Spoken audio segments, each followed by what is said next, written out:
बहुत जन्मों की साधना के बाद ये अनुभव होता है कि एक भगवान ही सब रूपों में विराजमान है, या मेरी आत्मा ही सब रूपों में विराजमान है।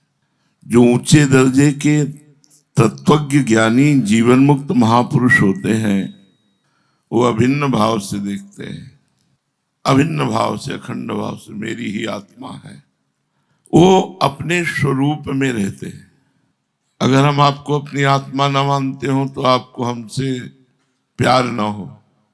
हम प्यार करते हैं तो आप हमसे प्यार करते हैं, हम प्यार ना करें तो आप हमसे प्यार कर ही नहीं सकते। श्री जी हमसे प्यार करती है इसलिए हम श्री जी से प्यार करते हैं। श्री जी प्यार ना करें तो हम श्री जी से प्यार कर ही नहीं सकते, हमारी क्षमता ही नहीं है। जो जीवन मुक्त तत्वज्ञ महा, इसीलिए लिखा महासंगस्तु दुर्लभो, दुर्लभो के बाद फिर लिखा है अगम्यो। अगम्यो माने निर्वाह करना कठिन है। और उसी निर्वाह करने में अपनेपन का इतना हमारा बढ़ा हुआ स्वरूप होना चाहिए कि उनकी हर चेष्टा हमें आनंद देनी चाहिए। चेष्टा में दोष दर्शन या दुख नहीं होना चाहिए। कई बार हमने संदीपनी जी का चरित्र सुनाया कि उनको गुरुदेव ने थूका, मूता, मारा, पीटा, सब कुछ, लेकिन वो गुरुदेव के प्रति कभी दोष दर्शन नहीं किए और गुरुदेव की सेवा में लगे रहे। तो उसका परिणाम ये हुआ कि और सब विद्यार्थी भाग गए। सबकी क्षमता तो एक जैसी होती नहीं, तो और विद्यार्थी सब भाग गए। संदीपनी जी से पूछा तुम क्यों नहीं भागे? तो उनका गुरुदेव आपको भिक्षा कौन पवाता, स्नान कौन कराता, आपकी सेवा कौन? तो क्या तुम्हारे ऊपर हमने विरुद्ध बर्ताव किया? तो उनका गुरुदेव ये तो सब आपका है, ये जीवन आपका है, विरुद्ध बर्ताव क्या किसे कहते हैं? आप जो करें, जैसे करें, ये सब आप। तो उनका बेटा मैं तो अपने भजन के प्रभाव से परम धाम जा रहा हूं, लेकिन परम धाम वैकुंठाधिपति सर्वलोकाधिपति भगवान स्वयं तुम्हारे शिष्य बनेंगे आके। तो वही संदीपनी जी गुरु बने और भगवान द्वारिकाधीश उनके शिष्य बने। ऊंचे दर्जे के जो तत्वज्ञ जीवन मुक्त महापुरुष होते हैं वे अभिन्न भाव से, अखंड भाव से भगवान में स्थित होकर सबको अभिन्न देखते रहते हैं, सबको अपना।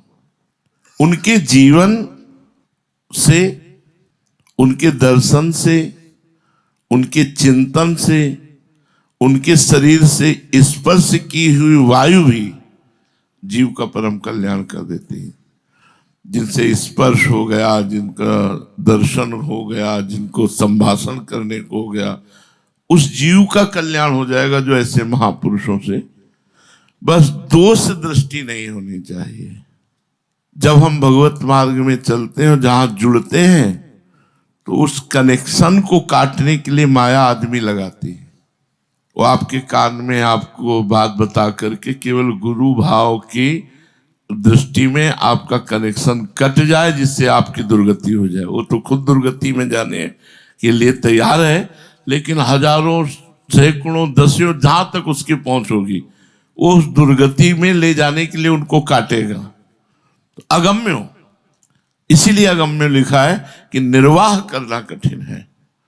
अमोघस्य, यदि आपकी श्रद्धा परिपक्व बनी रही तो आप भगवत प्राप्ति निश्चित हो जाएगी।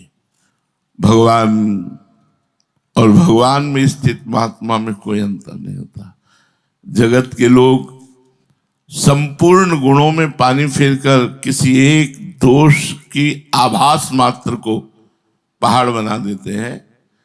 उसी में जो अज्ञानी और दुर्गति को प्राप्त होने वाले होते हैं उस पहाड़ में ढक जाते हैं, और जो सद्ज्ञानी और भगवत प्राप्त होने वाले होते हैं वो अपने गुरु से ऐसे प्यार करते हैं जैसे माता से प्यार करते हैं। माँ बहुत कड़वी बोलने वाली है, तो माँ तो माँ है। माँ बहुत बुरी है तो भी मेरी माँ है। माँ अच्छी है तो भी मेरी माँ है। जैसे मेरी माँ ऐसे मेरे गुरुदेव। मेरे गुरुदेव मेरे परम ब्रह्म है, तुम यही नहीं जान पा रहे हो मेरे हो। तुम अपने को अलग मान करके, मेरे को अलग मान करके देख रहे हो, इसीलिए बस परमार्थ का स्वरूप खंडित हो रहा। तो हमारी आत्मा हो, जिन जिनको दोष दर्शन जहां जहां भी संतों पर हुए, उन्होंने ना तो अपने आप को उनका माना, ना अपने तन को माना, ना अपने धन को माना, केवल बाहरी मान्यता को दिखा करके मैं इनका हूं। आंतरिक मान्यता अगर होती तो इनका मैं हूं और मेरा सब कुछ इनका है। अब दूसरे कोटि के महात्मा, पहले उच्च कोटि के महात्मा का स्वरूप वर्णन वासुदेवाश्वरमिति, वो अपने स्वरूप में अपनी आत्मा में रमण करते हैं, वो कभी बाहर नहीं होते उस आत्म स्वरूप से। उनकी चेष्टाएं कुछ भी हो, स्थिति वासुदेवाश्वरम में रहती है। अक्रूर जी सेमंतक मणि लेकर भगवान से अलग हो गए तो क्या भगवत भाव उनका कम हो गया क्या? भगवान में तो स्थित ही रहे ना, उसी तरह भगवान में स्थित रहे। जिस तरह भगवान में मथुरा से वृंदावन आते समय एक बार स्थिति आ जाती तो क्या स्थिति हट जाती है क्या? अंधकार थोड़ी छा जाता है।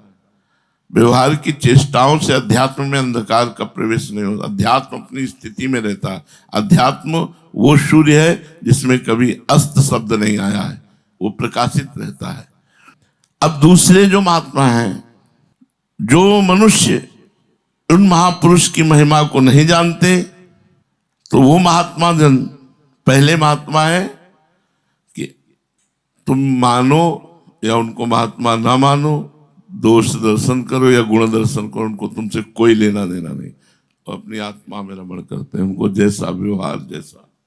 दूसरे हैं कि जो उन महापुरुषों की महिमा को नहीं जानते, उनके लिए वो अपनी स्थिति से नीचे उतरते हैं, अपने भावों से नीचे उतरते हैं, फिर वो उनको उपदेश देते हैं, कह देते हैं देखो तुम्हें ऐसा करना चाहिए, तुम्हें ऐसा नहीं करना चाहिए, तुम ऐसे चलो, तुम ऐसे चलो, तुम्हारा ऐसे आचरणों से चलो। वो अपनी स्थिति से उतर करके बोल रहे हैं, तो हम पर विशेष कृपा कर रहे हैं।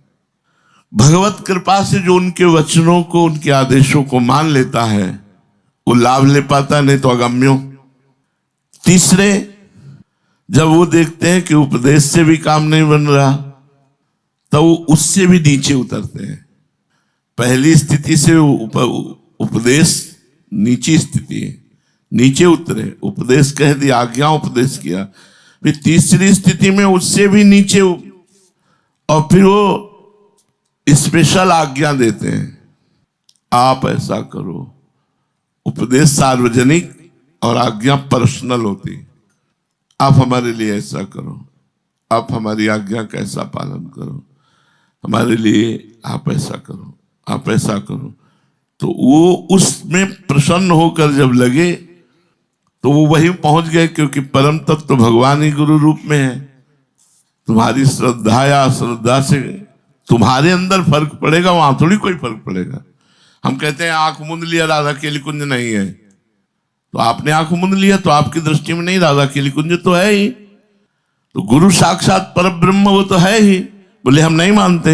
हाँ, तो दुर्गति का मार्ग है, दुर्गति का मार्ग वो प्रशस्त हो रहा है, वो तो है ही पर ब्रह्म। उसको तुम कैसे, तुम आंख मूंद लो तो क्या महल खड़ा है, वो हट थोड़ी जाएगा। शास्त्र पर ब्रह्म परमात्मा तत्व ही हमारे गुरुदेव। अब तीसरी स्थिति में वो आज्ञा करते हैं, ऐसा करो।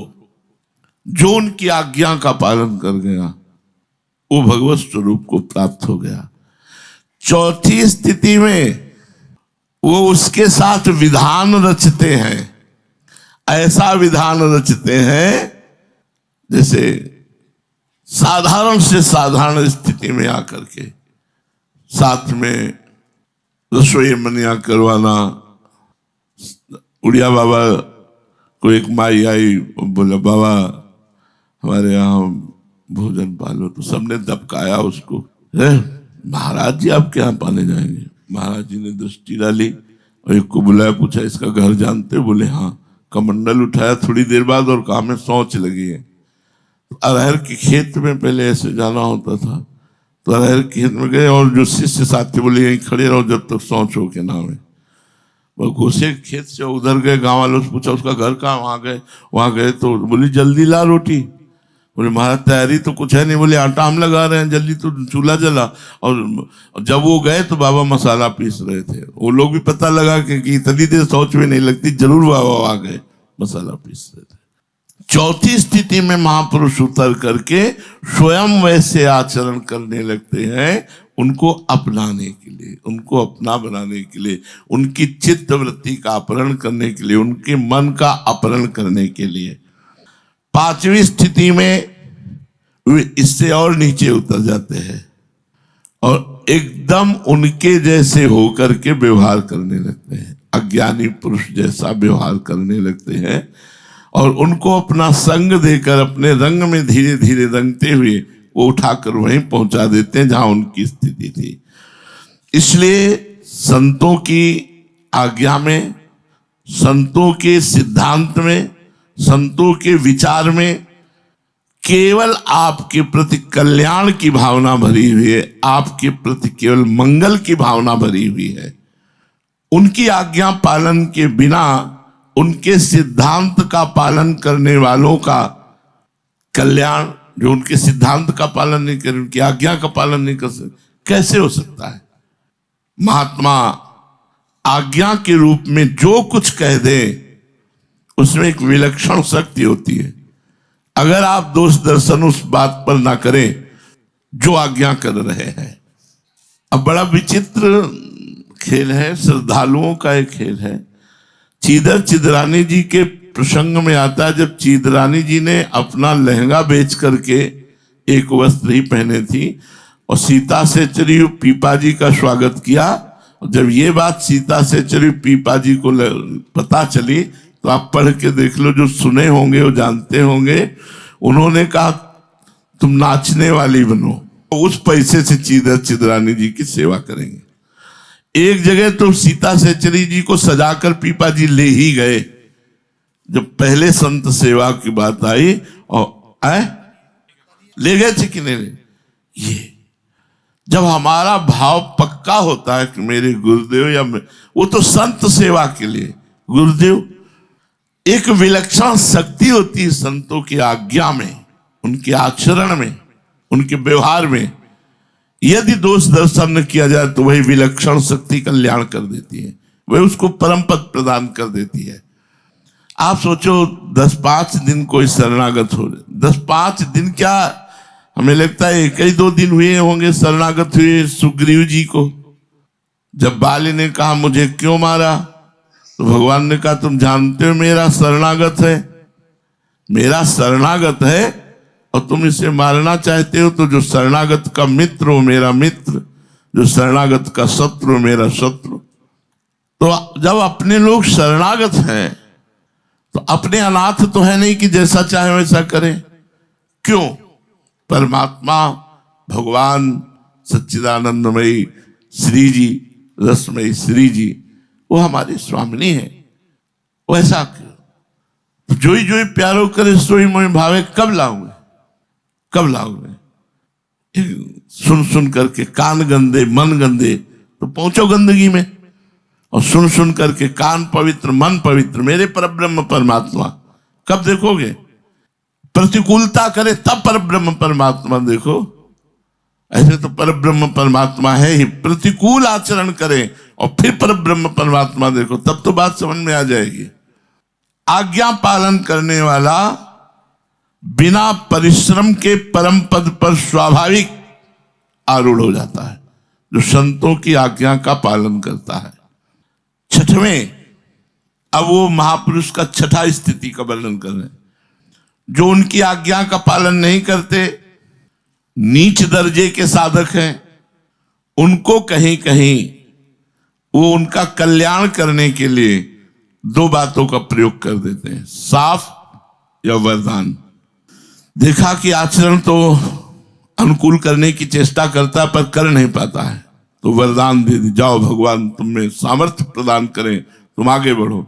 और देखा है खुला विरोध करता है तो शाप दे दिया, जा तो ऐसे दंड को प्राप्त हो। तो उससे उसका मार्जन होकर वो पवित्र हो गया। जैसे अमलार्जुन को शाप दे दिया, जा, तो जड़ वृक्ष की योनि को प्राप्त हो, तो उनका उस साप से मार्जन हुआ और वो नंदालय के यमलार्जुन बने और भगवान श्री कृष्ण का साक्षात्कार हुआ। मुनिन का क्रोधो मुक्ति दातार, संतों का क्रोध भी मुक्ति को प्रदान करने वाला होता है। अच्छा, इसमें यह नहीं होता कि आज ही आपको दंड मिल जाएगा, नहीं, समय से हर चीज फलीभूत होती है, समय से फलीभूत होती है। इस परंपरा में 6 संतों की स्थितियों का वर्णन हुआ। पहला, अपने अखंड स्वरूप में स्थित। दूसरा, अपनी महिमा को जनाने के लिए वो अपने भावों से नीचे उतरते हैं। तीसरा, नीचे उतर करके वो उपदेश देते हैं। चौथा, वो आज्ञा देते हैं। पांचवा, वो आचरण करते हैं। और छठवां, फिर वो शासन करते हैं, शाप या दंड के द्वारा पवित्र करते हैं। इस परंपरा से जब हम देखते हैं तो इन 6 में भगवत स्वरूप की स्थिति में कोई अंतर नहीं पड़ता। वो अपने स्वरूप बोध की स्थिति में रह करके 6 आचरण करते हैं, अपने निज स्वरूप में स्थित रहते हैं। जो कुछ नहीं करते वो निरंतर स्वरूप में स्थित रहते हैं। वो बहुत ऊंचे दर्जे के महापुरुष हैं, पड़े हैं अजगर की तरह, कुछ न बोलना, न उपदेश करना, न किसी से कोई संबंध रखना। जो कुछ इनसे उतर कर कृपा करते हैं, उस शास्त्रों में ऐसा संत महात्माओं ने कहा, इस तरह का संकेत करने लगते हैं। और तीसरे, संत महात्माओं की आज्ञा का पालन करना चाहिए, ऐसा कह करके वो आज्ञा देने लगते हैं। चौथे, ऐसा करना चाहिए और ऐसा नहीं करना चाहिए, पूरा विधान बताने लगते हैं। पांचवें, तुमको ऐसा करना ही होगा, ऐसा कह करके उनको सत्मार्ग में लगा। छठवां, साप या वरदान आदि के द्वारा पवित्र करके इनको लगाना। इन सब दर्जों में वो महापुरुष अपने भाव से नीचे उतरते हैं, ना कि उनके महापुरुषों में कोई कमी होती। वो अपने भाव से नीचे उतर, जैसे गिरा हुआ पुरुष पड़ा है तो वैसे ही गिरने का नाटक करके उठा करके उसको ऊपर। पर दोष दर्शन हुआ तो आप नष्ट हो जाओगे, फिर नहीं चढ़ पाओगे। अगर दोष दर्शन नहीं हुआ, आपको लगा कि ये हमारे गिरने की स्थिति में हमको उठाने के लिए झुके हैं, ना कि ये स्वयं गिरे हैं, ये हमें उठाने के लिए झुके हैं। इसमें सबसे बड़ी दयालुता संतों की होती है, जो हमको आज्ञा करते हैं, हमें उपदेश देते हैं, हमें अपना मानते हैं, ऐसा करो ऐसा ना करो, हमें ताड़ना देते हैं, हमें दंड देते हैं। उन संतों का दर्जा यद्यपि नीचे की तरफ कहा जाएगा, पर बहुत उच्च कोटि की स्थिति में होते हैं। उनका आध्यात्मिक कोई त्याग नहीं हो जाता। वो जीवों के उद्धार के लिए नाना प्रकार की चेष्टाएं करते हैं, उनका लेस मात्र भी कोई स्वार्थ नहीं होता। ऐसे ही भगवान भी अपने स्वरूप में नित्य निरंतर स्थित रहते हैं।